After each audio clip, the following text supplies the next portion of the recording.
बहुत बार ऐसा देखने को मिलता है, जो ज्यादा भगवान का पूजा पाठ करता है वही सबसे ज्यादा दुखी होता है, जबकि कोई नास्तिक आदमी जो भगवान को नहीं मानता, कभी पूजा पाठ नहीं करता, कभी संतों का संग नहीं करता, वह सबसे ज्यादा सुखी जीवन जीता है। यह सब चीजें देखकर कभी कभी तो ऐसा लगता है कि भगवान ही गलत है, भगवान का न्याय ही गलत है। यह कोई कहानी नहीं है, ऐसा हर किसी के साथ होता है। दोस्तों, आज के इस वीडियो में हम आप लोगों को इसके पीछे के कारण के बारे में बताने वाले हैं। भगवान श्री कृष्ण ने स्वयं इसका उत्तर दिया है। आखिर ज्यादा पूजा पाठ करने वाले लोग दुखी और परेशान क्यों रहते हैं? इसका उत्तर भगवान श्री कृष्ण ने श्रीमद् भागवत गीता के माध्यम से बड़ी स्पष्टता के साथ बताया है। तो चलिए फिर शुरुआत करते हैं। नमस्कार दोस्तों, ट्रू लाइफ स्पिरिचुअल ज्ञान चैनल पर आप सभी का स्वागत है। अगर आप भी भगवान श्री कृष्ण के भक्त हैं तो कमेंट में जय श्री कृष्ण जरूर लिखें। तो चलिए शुरू करते हैं आज की प्रस्तुति। दोस्तों, बात द्वापर युग की है, जब भगवान श्री कृष्ण और अर्जुन के बीच संवाद हो रहा था। तब अर्जुन ने भगवान श्री कृष्ण से पूछा कि माधव, जो लोग ज्यादा पूजा पाठ करते हैं वह ज्यादातर दुख और परेशान रहते हैं, इसके पीछे क्या कारण है? जबकि जो लोग भगवान का नाम भी नहीं लेते, भगवान का स्मरण बिल्कुल भी नहीं करते और हमेशा गलत कार्य में लिप्त रहते हैं, उन लोगों को मैं सुखी देखता हूं। इसके पीछे का रहस्य मुझे समझाने का प्रयास करें। तब भगवान श्री कृष्ण ने एक छोटी सी कहानी के माध्यम से अर्जुन को इसका उत्तर दिया। आइए जानते हैं उस छोटी सी कहानी के बारे में। एक गुरु के दो शिष्य थे, दोनों ही पढ़े लिखे विद्वान थे। दोनों में फर्क सिर्फ इतना था कि एक भगवान को मानने वाला था और दूसरा भगवान को ना मानने वाला नास्तिक था। एक ऐसा था जहां पर भगवान की कथा होती थी, जहां सत्संग होता था, जहां भजन होता, वहां दौड़ के चला जाता और भगवान की पूजा पाठ करने लगता। दूसरा शिष्य इन सब चीजों से दूर था। वह शराब पान भी करता था, वेश्याओं के साथ नमन करता था। सारी बुरी आदतें दूसरे शिष्य में थी। एक दिन क्या हुआ, एक शिष्य शराब पीकर अनाब शनाब बोलते हुए रास्ते में पैदल चलते हुए अपने घर को जा रहा था। अचानक उसको रास्ते में पैसों से भरा एक बैग मिल जाता है। उसकी खुशी का ठिकाना नहीं रहता। वह जोर जोर से चिल्लाते हुए सबको बताता है, मुझे आज पैसों से भरी बैग की थैली मिल गई, मेरा जीवन सफल हो गया, इन पैसों से अपने जीवन की आवश्यकताओं की पूर्ति करूंगा। वही दूसरा मित्र मंदिर से भजन करते हुए अपने घर को जा रहा था। अचानक उसकी पैर में एक बड़ी कांटे चुभ जाती है, रक्त निकलने लगता है। ठीक उसी समय दूसरा शिष्य भी वहीं पहुंचता है और हंसते हुए उसको बोलने लगता है, क्यों, तुम ही हो ना जो सबसे ज्यादा पूजा पाठ करते हो, भगवान का भी भजन करते हो, क्या दिया तुम्हारे भगवान ने तुम्हें? मुझे देखो, मैं कभी मंदिर नहीं गया और ना ही मैंने कोई भी काम अच्छा किया। मेरे घर में भगवान का मंदिर भी नहीं है।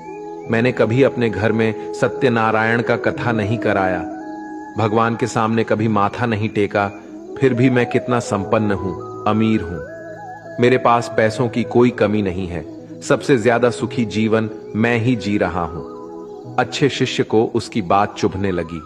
उसने मन ही मन विचार किया, हाँ, यह तो सच बोल रहा है। मैं कितना पूजा करता हूं और वह कुछ नहीं करता, फिर भी कितना सुखी है।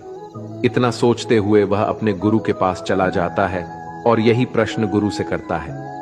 गुरुजी मुस्कुराते हुए बोले, भगवान जो करते हैं अच्छे के लिए ही करते हैं, जिसकी जैसी योग्यता होती है उसको उसी के अनुसार फल देते हैं।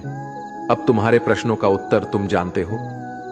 भगवान ने तुम्हारे पैर में ही क्यों छुभाई काटे और उसको पैसों से भरी हुई बैग क्यों मिली? सुनो, तुमने पिछले जन्म में बहुत पाप किया था, इसलिए तुम्हारी आज मौत होने वाली थी। तुम बच गए क्योंकि तुम मंदिर गए थे, तुमने भगवान की पूजा की थी। यही एक कारण है कि तुम्हारी मौत ना होकर सिर्फ एक ही काट चुभा। अब तुम्हारे मित्र की बात करते हैं। पूर्व जन्म में वह एक संत महापुरुष था, इसलिए उसकी 8 किस्मत बदलने वाली थी। करोड़ों की संपत्ति का मालिक बनने वाला था, मगर इस जन्म में उसने कोई भी अच्छा काम नहीं किया, इसलिए पूर्व जन्म के फल के अनुसार उसको थोड़े पैसे ही मिले। जबकि वो अरबों की संपत्ति का मालिक बनने वाला था। भगवान को दोष देना छोड़ दो, अपने वर्तमान के समय का सदुपयोग करो, भविष्य अपने आप सुधर जाएगा। इस प्रकार उसकी आंखें खुल गईं और वह फिर से अपने पूजा पाठ में लग गया। जब हम प्रार्थना करते हैं तो ईश्वर हमारे कहने से ज्यादा सुनता है। जितना हम पूछते हैं उससे ज्यादा जवाब देता है। जितना हम कल्पना करते हैं उससे ज्यादा अपने समय में और अपने तरीके से देता है। समय का चक्र बहुत तेज चलता है, इसलिए ना तो बल का अहंकार करे, ना ही अपने धन का। जीवन में वाणी को संयम ही रखना अनिवार्य है, क्योंकि वाणी से दिए हुए घाव कभी भरे नहीं जा सकते। जीवन में कभी मौका मिले तो किसी के लिए सारथी बनना, स्वार्थी नहीं। जैसे पानी को अगर दूध में मिलाया जाए तो वह दूध की तरह हो जाता है। यदि वही पानी अगर कीचड़ में मिलाया जाए तो कीचड़ बन जाएगा। हमेशा वो काम करे जो सही है, वो ना करे जो आसान है। करीबी और गरीबी का सिखाया हुआ सबक इंसान को अंदर से बदलने पर मजबूर कर देता है। जिस तरीके से बात करते हो उस तरीके से सुनना भी पसंद करो। ईश्वर को अपना सबसे करीबी दोस्त बना लो, क्योंकि परमात्मा ही एक ऐसा है जो तब तक साथ देते हैं जब सारी दुनिया हमारा साथ छोड़ देती है। ऐसे लोगों से दोस्ती बनाए रखिए जो आपको बेहतर बनाने के लिए प्रेरित करता हो, जो आपको अपनी जवाबदारी माने और आपका ख्याल रखे, जो आपको अपना समझे और अपना घर जैसा महसूस कराएं, जो आपकी सहायता करे और आपको समझे। अमीरी गरीबी से इसका कोई लेना देना नहीं। रोने वाले महलों में भी रोते हैं और किस्मत में खुशी तो झोपड़ी में भी हंसी गूंजती है। विश्वास में वो शक्ति है जिससे उजड़ी हुई दुनिया में प्रकाश लाया जा सकता है। विश्वास पत्थर को भगवान बना सकता है और विश्वास भगवान के बनाए इंसान को पत्थर दिल बना सकता है। किसी की यादों में घुट घुट कर मरने से अच्छा है कि आप अपनी ताकत को अपने लक्ष्य पर लगाओ और इतने सफल बन जाओ कि एक दिन आपको छोड़ने वाला पछताने लगे। कामयाब व्यक्ति की चमक लोगों को दिखाई देती है। उसने कितने अंधेरे देखे हैं ये कोई नहीं जानता। यदि सपने सच नहीं हो रहे हो तो रास्ते बदल लो, सिद्धांत नहीं।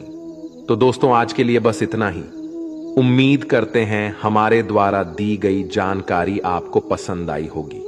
तो मित्रों, अगर यह वीडियो आपको पसंद आई हो तो लाइक और शेयर जरूर कीजिएगा। अगर आपने हमारे चैनल को सब्सक्राइब नहीं किया है तो जरूर करिए। और हां, वीडियो को अंत तक देखने के लिए आपका बहुत बहुत धन्यवाद।